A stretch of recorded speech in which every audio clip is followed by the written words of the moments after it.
Assalamualaikum warahmatullahi wabarakatuh. Perkenalkan, nama saya Monica Aresta, NIM 1912111540. Saya mahasiswa perawat dari Sikes Mercu Bakti Jaya Padang. Saya dari kelas 2A.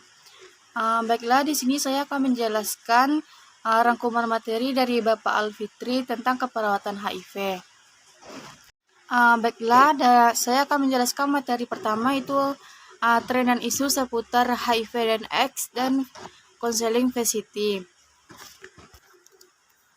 Yaitu VCT dan dasar-dasar bagi ODA. Yang pertama itu ada faktor resiko terinfeksi HIV, yakninya itu laki-laki dan wanita pekerja seks, disebut dengan PSK, memakai narkoba suntik atau disebut dengan IDU, MSM, dan transgender disebut dengan LGBT.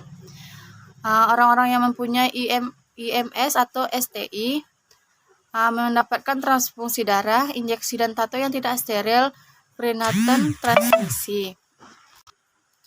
Yang kedua itu peningkatan virus HIV/AIDS, estimasi ODA di Indonesia. Laporan dari Kemenkes RI sejak 2005 sampai 2020, HIV sebanyak 4.857 kasus dan AIDS sebanyak 1.027.877 orang. Dengan 5 provinsi tertinggi yaitu DKI Jakarta, Jawa Timur, Papua, dan Jawa Tengah. Yang ketiga yaitu HIV atau AIDS, siklus hidup HIV. Yang yaitu patogenesis, HIV, haid, dan ada kematian. Yang keempat itu cairan tubuh yang terinfeksi virus HIV.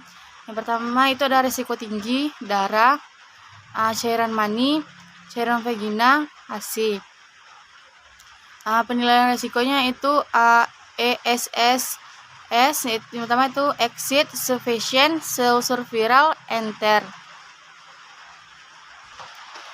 Yang selanjutnya itu ada potensial resiko, yaitu ada cairan cerebrospinal, cairan anomion, cairan pleura, cairan peritoneal, cairan perikardial, cairan sendi.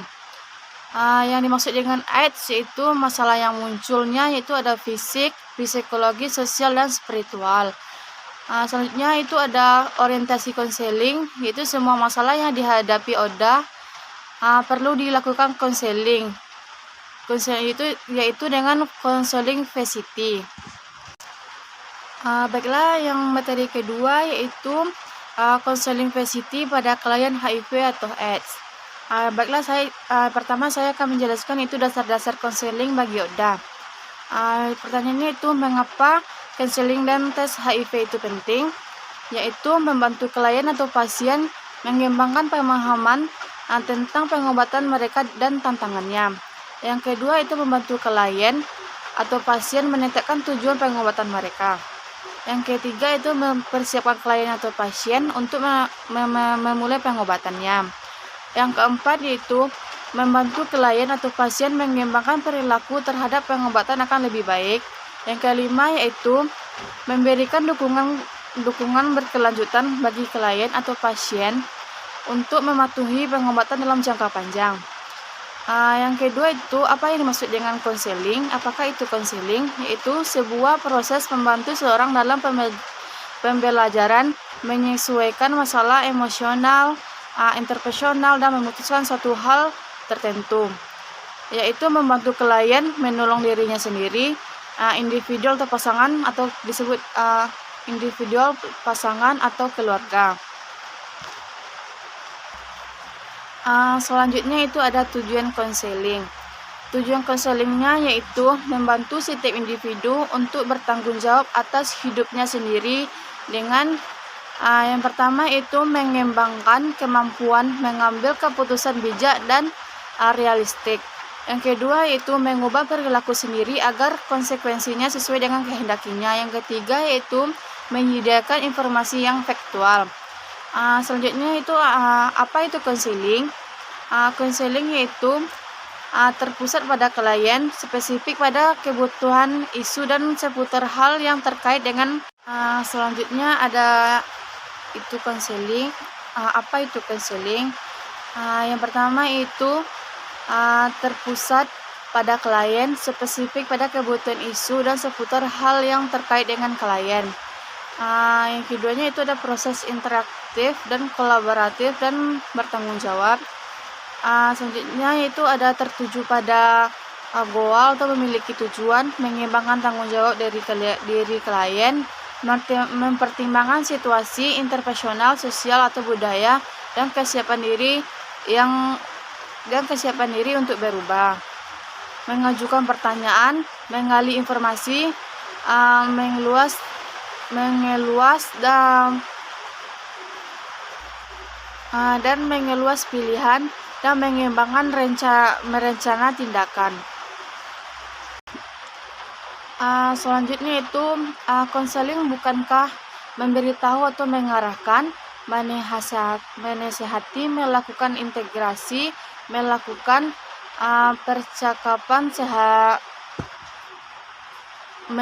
percakapan atau disebut dengan sharing, mendoakan. Selanjutnya itu ada perbedaan konseling dengan edukasi kesehatan. Yang pertama itu saya akan menjelaskan itu konseling. Konseling yaitu konfidensial. Yang pertama itu biasanya proses tatap muka, perorangan atau kelompok kecil. Yang kedua yaitu membangkitkan emosi kuat pada konselor dan klien. Yang ketiga yaitu terfokus dan spesifik pada goal. Yang keempat itu informasi berguna untuk mengubah sikap dan mendorong perubahan perilaku. Yang kelima itu tertuju pada isu berbasis kebutuhan klien, yaitu edukasi kesehatan, yaitu tak selalu konfidensial. Yang pertama itu kelompok besar atau kecil. Yang kedua itu emosi netral, umum. Informasi digunakan untuk selanjutnya itu informasi digunakan untuk meningkatkan pengetahuan, terpusat pada isu berbasis kemasi. Selanjutnya itu ada konseling HIV dan AIDS, yaitu konseling HIV dan AIDS ini merupakan komunikasi konfidensial dua arah secara tatap muka di antara klien dan konselor, bertujuan untuk memberdayakan klien atau disebut dengan capping dengan stres dan mengambil pribadi terkait HIV atau AIDS. Selanjutnya itu ada juga disebut dengan evaluasi risiko personal penularan HIV, masuk dengan proses konseling, memvalidasi perilaku untuk mencegah dan mengevaluasi mekanisme coping klien ketika menghadapi hasil reaktif. Selanjutnya itu ada konseling HIV. Mengapa konseling HIV itu penting? Karena ada 3, yaitu konseling pencegahan dan perubahan perilaku dapat mencegah penularan. Yang kedua itu diagnosis HIV membuat banyak implikasi psikologis, sosial dan spiritual. Yang ketiga yaitu HIV mengancam kehidupan dan berlangsung sepanjang hidup. Selain itu juga ada tujuan konseling HIV atau AIDS, yaitu bertujuan untuk konseling HIV atau AIDS merupakan proses dengan 3 tujuan. Umumnya itu menyediakan dukungan dan rujukan, contohnya terkait dengan kesejahteraan emosi, psikologis, sosial dan spiritual mereka yang terinfeksi virus dan mereka yang akan terpengaruhi olehnya. Yang ketiga itu memastikan pengguna terapi efektif dengan isu kepatuhan penyebab masalah. Selanjutnya ada prinsip pelayanan konseling dan tes HIV. Yang pertama itu ada sukarela. Sukarela itu pemeriksaan HIV hanya dilaksanakan atas dasar kerelaan klien tanpa paksaan dan tanpa tekanan keputusan untuk dilakukan tes. Yang kedua itu saling mempercayai dan tujuan konfidensialitas. Yang ketiga yaitu harus bersifat potensial, menghargai hak dan martabat semua klien. Semua informasi klien harus dijaga keseluruhannya. Selanjutnya itu ada model layanan konseling tes HIV. Yang pertama itu disebut dengan statis atau klinik tetap, yaitu pusat konseling dan tes HIV terintegrasi dalam sarana kesehatan. Yang kedua itu MOBIK atau penjangkauan dan konseling,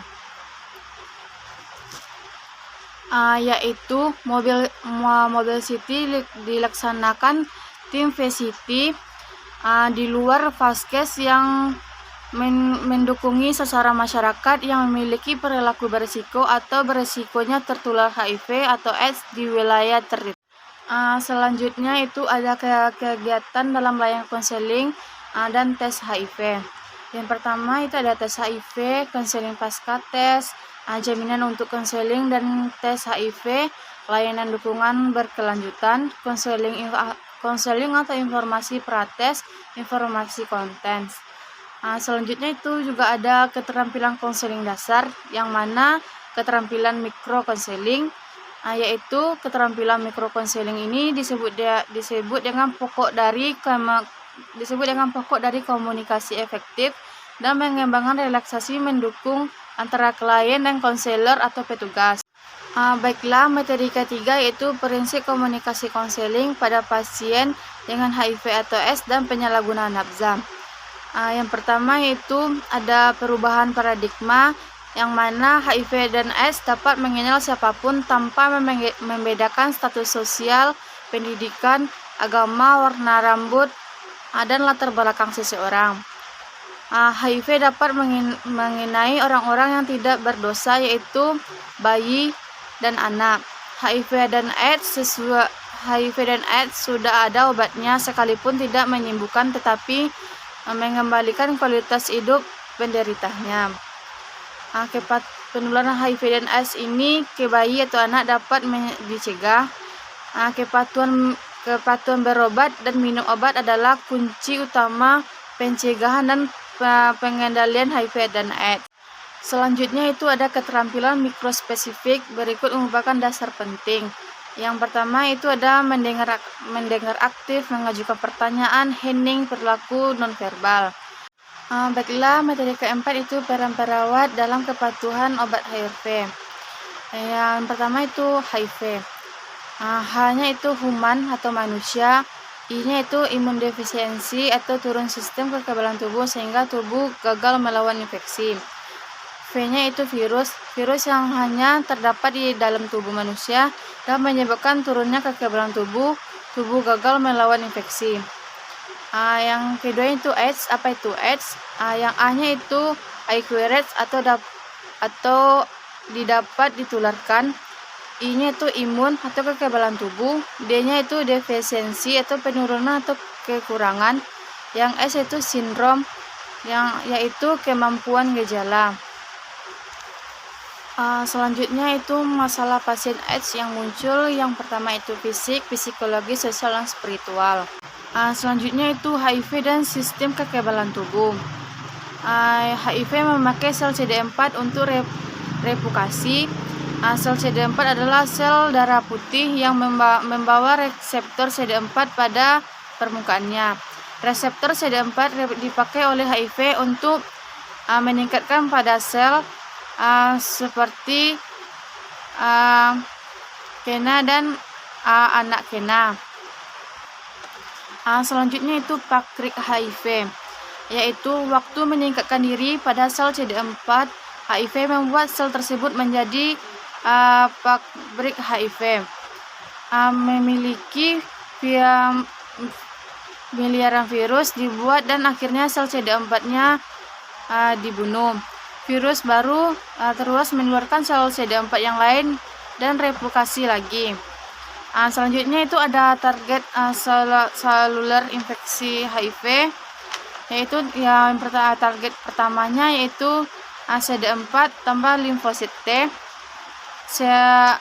monofosit dan mikrofag. Virus pendarahan RNA ke dalam sel manusia, integrasi ke dalam materi genetik, replikasi, dan menghasilkan antibodi. Tujuan pengobatannya yaitu mencegah jumlah virus HIV secara maksimal dan jangka panjang, mengembalikan status imunologik, memperbaiki kualitas hidup, dan menekan morbilitas dan mortalitas. Selanjutnya itu yang terakhir yaitu ada peran perawat dalam adherens, yaitu merupakan persyarat utama keberhasilan ARV. Adherens yang buruk terkait dengan kegagalan virologik, keberhasilan HIV memerlukan adherens yang baik sekali. Adherens yang suboptimal sering ditemukan. Baiklah, sampai di sini penjelasan rangkuman materi dari Bapak Alfitri dari saya. Jika ada kesalahan, saya mohon maaf. Assalamualaikum warahmatullahi wabarakatuh.